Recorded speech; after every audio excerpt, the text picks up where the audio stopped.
Dallas Bishop T.D. Jakes is finally addressing speculation about his alleged presence at events hosted by Diddy. Reports suggest he may be pursuing legal action against individuals making public claims about him. Following headlines involving Jay-Z and Beyoncé, Jakes has become the latest high-profile name tied to attempts to discredit sources connected to Diddy's controversy. This raises serious questions. What exactly was his role at these gatherings, and what are the claims being made? They're not saying this good. Here we are. Grateful. Hang tight, sir. He was waiting to get the key to open the car. Okay. I'm grateful to y'all, all the people who prayed, and all the people who texted, all the people who had prayer vigils, all the people who were concerned and sent love and sent notes. Just grateful. Thank you. Didn't have to turn out this way. Just grateful. Not afraid to die. Don't want to hurt my kids. And the people who love me, the church who needs me, the world who called me, the God who sent me. Sometimes you just gotta be. On November 25th, Bishop T.D. Jakes filed a defamation lawsuit against Pastor Dwayne Youngblood, who publicly accused him of misconduct dating back to when Youngblood was 18. Youngblood claimed incidents occurred during church services and stated he had witnesses and phone records to support his story. The allegations were deeply disturbing. Since then, Bishop Jakes has also been mentioned in legal documents linked to Diddy and referenced by comedian Cat Williams in connection to the broader controversy. You can't even imagine being 18, 19 years of age. This person is killing it, and they're saying to you, come on in, let's talk. And so I did. I went in. We sat down at a very long dining room table in a room that she had. And for 2 hours, it was unbelievable. Pouring of heart, crying, him talking about my father. We talking about these scenarios. And I inwardly just knew I had finally found someone who could get it. Someone who understood. I'm sitting at this table, and for the first time talking to any man, I got tears coming down my face because somebody gets me. Somebody understood what I was going through.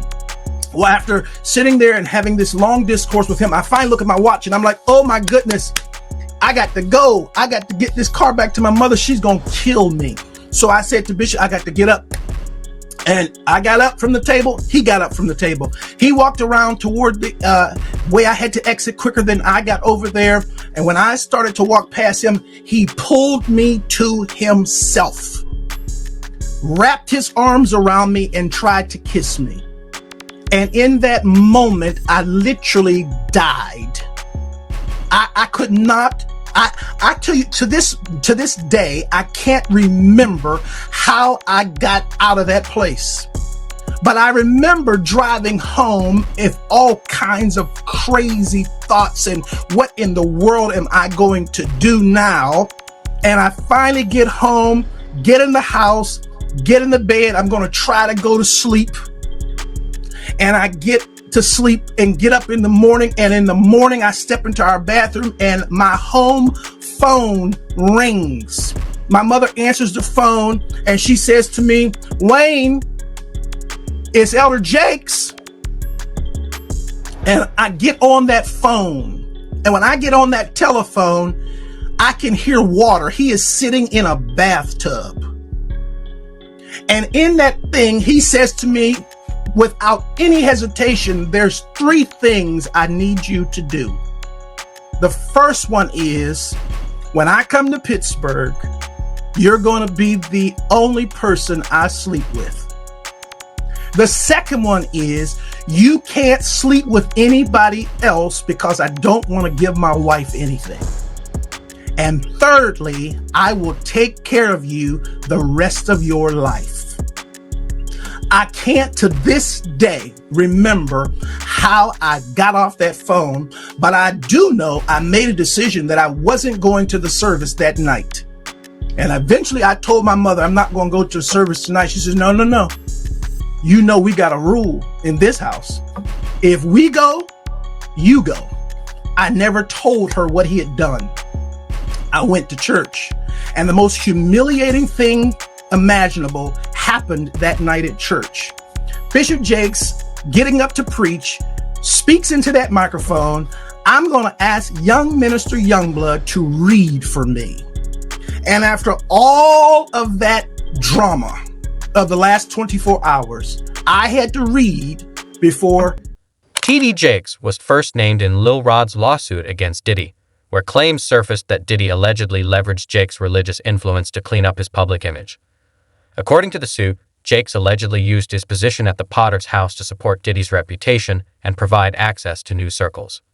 While Jakes has denied any misconduct, he has remained silent on allegations regarding his presence at Diddy's events. World-renowned Dallas pastor T.D. Jakes is named in a federal lawsuit against musician Sean Diddy Combs. It's filed by a producer that worked with Combs. It discusses how the singer planned to leverage his relationship with the bishop to soften the impact on his public image of Casey Ventura's lawsuit. Ventura is a former girlfriend of Combs who filed her own lawsuit in November alleging abuse, violence, and sex trafficking. Meanwhile, Combs' lawyer is criticizing the raids at two of the hip-hop mogul's homes in a federal sex trafficking investigation. He called them an unprecedented ambush. It comes as we're getting a new look inside Combs' L.A. house after the search by federal agents. Carter Evans has details about what the feds have uncovered so far. Guns, cell phones, and other electronics are among the items taken from the homes of music mogul Sean Diddy Combs, according to a source familiar with the search warrant performed by federal agents at his properties in Los Angeles and Miami. TMZ says this video shows the aftermath of the raid inside Combs' LA mansion. Drawers empty, documents scattered, and safes opened and searched. Hours after the raid started, Combs was seen walking around the Miami Opa-locka airport, according to TMZ, which also obtained this video. Later, at the same airport, authorities arrested Combs' associate, Brendan Paul, and charged him with drug possession. In a civil suit filed against Combs by former music producer Rodney Jones, Paul was accused of being a drug and gun mule who allegedly aided Combs in sex trafficking. Yesterday, Diddy's lawyer called the law enforcement action nothing more than a witch hunt based on meritless accusations made in civil lawsuits. Could this federal investigation have come out of these private lawsuits? Oh, absolutely. If it involves sex trafficking or drugs or weapons or other illegal behavior. Lori Levinson is a former federal prosecutor. They've decided this is worth a lot of resources across the country. So once they've done these searches, they have evidence to follow up on. And if they've got it, they'll move on it. We still here, you're rocking with the best. Even though Combs has not been publicly named as a target of the investigation, he says he's now prepared to fight to clear his name. Interestingly, multiple witnesses have claimed to have seen T.D. Jakes at Diddy's high-profile gatherings, including his well-known all-white parties. One of them, Gan Deal, allegedly confirmed Jakes' presence and questioned why a religious leader would associate so closely with Diddy. In the past, Gan Deal has hinted at pastors being tied to Diddy's inner circle, suggesting that some may be hiding behind a righteous image. How certain people act after one drink, two drinks. And if those girls was drinking out those bottles that he said Diddy laced, and he could show on camera, and he could show that some people had passed out or some people were acting a certain way after they had those drinks, he won his case on that one. When you was around Diddy, was he doing drugs, like party drugs, like ecstasy and stuff like that? Diddy wasn't the dude he is today when I was around him. You understand? He had just started, when I was about to leave, he had just started with cause he never smoked weed, he never smoked cigarettes. I never seen him do cocaine or none of that shit. You understand? He would have it for people to do it. You understand? It's certain of his girls like to do it, and he would make sure it would be there. But he wasn't the one that did it. Then he didn't start getting hooked on drugs until he got hooked on those painkillers. After he got hooked on those painkillers, he started drinking more because he wouldn't even drink hard liquor. He was only drinking champagne, Don P or Cristal. He was not drinking hard liquor then. Yeah, that's real talk, man. And he also claims that, Diddy, he was using TD Jakes to fix his image. You believe that? Well, we saw that to be true anyway. That's what he was trying to do all that time. That's why TD Jakes was there, to try to fix his image. Diddy, known for guarding his billion-dollar brand, has long prioritized his public image. Reports suggest he made significant donations to T. Jakes' megachurch, with Jakes allegedly helping to boost Diddy's standing in return. Since being named in the lawsuit, sources say Jakes has been under intense stress, at one point nearly collapsing on stage. Those close to him claim he's deeply concerned about getting pulled further into the legal fallout and is hoping to keep things quiet. So I want to get right into it, man. How you feel about these rumors surrounding, Diddy and TD Jakes? Man, what I think about it is this,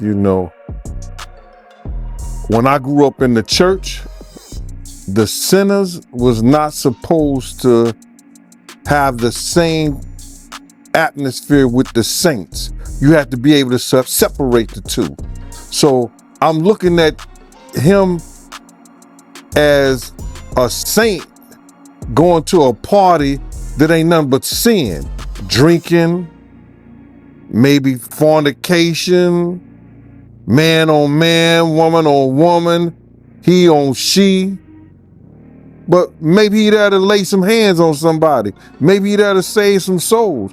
I know he got a contract with Revolt, so I'm just like, it's just real strange that he would be found at any kind of Diddy party or any kind of place with Diddy unless it's in a business atmosphere. So now what he's doing is he's making, man, he making the Christians look real bad right about now. And you been to these parties, right? Oh yeah, I was there when he was doing the white parties in the Hamptons and the whole 9 yards. So I know what goes on at the parties. If, they probably got a little bit more freakier, as time went on, because they got to the point whereas that they didn't even care. It used to be secretly, where people used to go to, separate rooms and different rooms, and they wasn't doing that out in the public, but now they don't care. Men kissing men and all this other shit. That's just crazy. So why do you think he was going to these parties? I think that he's going to the Diddy parties, bruh. If he's going, well, we know he's going to the Diddy parties, and I know that it's, I know what usually happens at the Diddy party, or what we told us happened at the Diddy parties. Maybe he need to see it for himself, man. Maybe he need to go there and really be involved in some things that could help save some individuals while they going to those parties. Or maybe he just going to, man, it's hard to even talk about. Why would you find a religious man, when you know that the saints supposed to separate themselves from the sinners, and why would a religious man like himself be at a party which ain't nothing but sin that's going on, bro?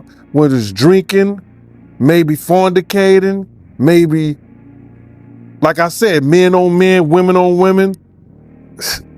It's hard to put in perspective unless he's involving himself what is actually going on at the parties. It's hard, brother. Bruh, you can't, I really don't know why, as a spiritual advisor to him, that they buddy while he got a party with him like that and be at his parties. It's got to be, maybe it's something more that meets the eye. Reports have surfaced claiming a pastor appears in footage obtained during federal raids on Diddy's Miami mansion. While officials haven't confirmed the identity, some, including Gandil and alleged victims, suggest it could be T.D. Jakes. These tapes are believed to be a key reason behind Jake's growing concern, as their release could severely damage his reputation and potentially lead to legal consequences. Or his celebrity friends is going to speak or say nothing until they're either contacted or they know what they really got. So you feel like they might be worried that they might be on tape at one of Diddy parties doing something they wasn't supposed to be doing? I think that the celebrities that may be worried is because what Lil Rob said. Lil Rob said in his affidavit that Diddy had every room taped and bugged. Diddy had, yo, bro, can you imagine? He had every room taped and bugged, and they found little bugs and little tape recorders. I mean, little those micro projectors or whatever like that, or video cameras. They found them in the house, bro. So by them having those things in the house, and people know there's drugs, there's alcohol, there's loose women, there's loose men, woman on woman, man on man, all kind of crazy shit. Bruh, they just wondering who or when they're gonna let this stuff be known. Several legal experts have echoed a troubling pattern in the allegations against Diddy and his circle, suggesting the alleged abuse wasn't solely driven by desire, but by control and dominance. T.D. Jakes' accuser has shared a similar account, claiming he was made to feel powerless and humiliated, even recalling a moment where Jakes allegedly told him he was owned. These claims point to deeper issues of manipulation and authority at the heart of the controversy. So why did you believe in these cases, and why didn't you believe in others that you were presented with? Well, the thing with a sexual abuser is they follow a pattern. They fall to type, and you become very clear on what that pattern is, particularly a serial sexual abuser. And these cases were all identical in the facts, identical in the story. It was beginning, middle, conclusion. They know each other? Boom. None of them knew each other. Did you have them meet? No. Did you have them coordinate stories? No, no. Do you think they had any contact with each other before they came to you? Absolutely not. And when you were talking to them, well, first, the ones that you didn't take, why not? Stories didn't make sense. Stories didn't fit the pattern. Stories were not credible. I mean, this is my 30th year as a lawyer. I've tried over 100 cases. I can assess whether somebody's story is credible. And if I don't believe it, I'm not going to put my name on a pleading, sign it, and file it in court. I'm not doing that. And that's what I did with the 60 plus cases that I rejected. And this is not really your area of expertise. If people look you up, celebrity lawsuits is not really where you make your bones. Why this? Well, I was involved in the Weinstein litigation. Right. I was involved in the Paducah litigation. I was involved in the Hayden litigation. Why did I do this? I do this because it's important. I think it's important for people to be heard, have their chance to get the power back. Because sexual abuse, sexual assault is about one thing: taking power, humiliating, demeaning a person and a victim. It has nothing to do with sex. And so I think it's important. I think it's important to get the word out. I think it's important for men to feel, hey, look, I can come out and be heard just like a woman could. And the defense that, look, they knew what they were getting into. These are regrets. They went there, they partied, and now they see a pocket. No, I don't think so. One, my client was... Were they gay men? One was bisexual, the other ones were not. And they were going there. The client was bisexual, worked for Diddy. Diddy owed him money for doing errands for him and being his step-and-fetch, for lack of a better word. And I think it was a power move. It was a clear power move because this guy had the nerve to come to him and say, you owe me money. And so Diddy said, come on to the Intercontinental Hotel. He gives him the drug, knocks him out, sodomizes him. And I won't use the term that my client used, but I will said he tried to turn me into his B word. And I think it was a clear power move on each and every occasion. I think the ones that took place in the Park Hyatt, that wasn't partying. My client met him at a nightclub in the city here with a music producer. He didn't think he was getting into that. The man who was in the Hamptons, he thought he was going to a white party. Who wouldn't want to go to a white party? I would have gone to a white party back in the day. I wouldn't go now. But they went there innocently, and this is what happened. Some speculate that T.D. Jakes may have been another figure caught in Diddy's alleged web of influence. According to claims, Diddy would invite high-profile guests to his parties, allegedly drug them, and secretly record compromising footage. This material was then reportedly used for leverage. It's been suggested that this may be how Diddy maintained influence over certain individuals, possibly including Jakes, though none of this has been confirmed. It's all about the money. They saw what he did to Cassie. With the kicking, the punching. They saw what they did to Cassie. They know that nobody in America liked that. So now, these people are represented by a brand. Whether it's something about the music, clothing, movies. They're not going to come out and speak on nothing that has anything to do with them. And they praying that they not on the tape. Doing crazy stuff, being oiled up in the whole 9 yards. They praying. So until the feds say, hey, yo, listen here. We got you on, hey, buddy, we got you on this tape. And girl looked like she was pretty young. We're not going to show it, but we need you to come and testify against Brother Love, P. Diddy, Puff Daddy, Sean Combs. That's when they're going to start talking. And they're not going to be talking in his favor. When the feds come to them and show them what they got on tape, because if he had 250 tapes 250 cameras all over the house, somebody got caught stealing a cookie out the cookie jar. It could be your favorite pastor. It could be your favorite politician. But they didn't think they was being watched. And Brother Love was watching. Yeah, I mean, T.D. Jakes, he haven't even came out and said anything. And him and Diddy was real cool. Amen. Amen. Yeah, man. And I know the people in the congregation over there is shaking in their boots because this man didn't led them probably allegedly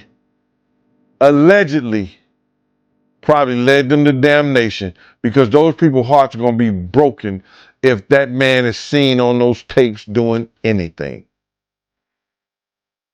Because people always put their faith in the pastor instead of putting their faith in God. And what they need to do is understand that he's just a man. And he has a history. It's not looking too good for him. So you feel like celebs are worried that they might be on tape? Oh, they know. That's why they ain't speaking up or saying nothing. Yeah, I was at a Diddy party, but I know I ain't do nothing. When you don't know somebody's taping you, when you don't know that somebody is videoing you in some kind of form or fashion, you got that alcohol, you got the drugs in you, they're a little loose, bruh. They let down all their inhibitions. The music is pumping. He said it himself. He got it so hot in there that you got to take your clothes off. He said that himself, bruh. Despite Diddy's long list of celebrity connections, few have spoken in his defense, raising questions about what they may know or fear. The silence appears tied to concerns over being linked to disturbing footage reportedly collected from Diddy's homes. Some believe that blackmail, not loyalty, is keeping people quiet. Bishop T.D. Jakes, once closely associated with Diddy, has yet to address the situation publicly. As lawsuits unfold and more details emerge, it remains unclear whether Jakes is complicit, manipulated, or simply caught up in the fallout of a powerful network under scrutiny.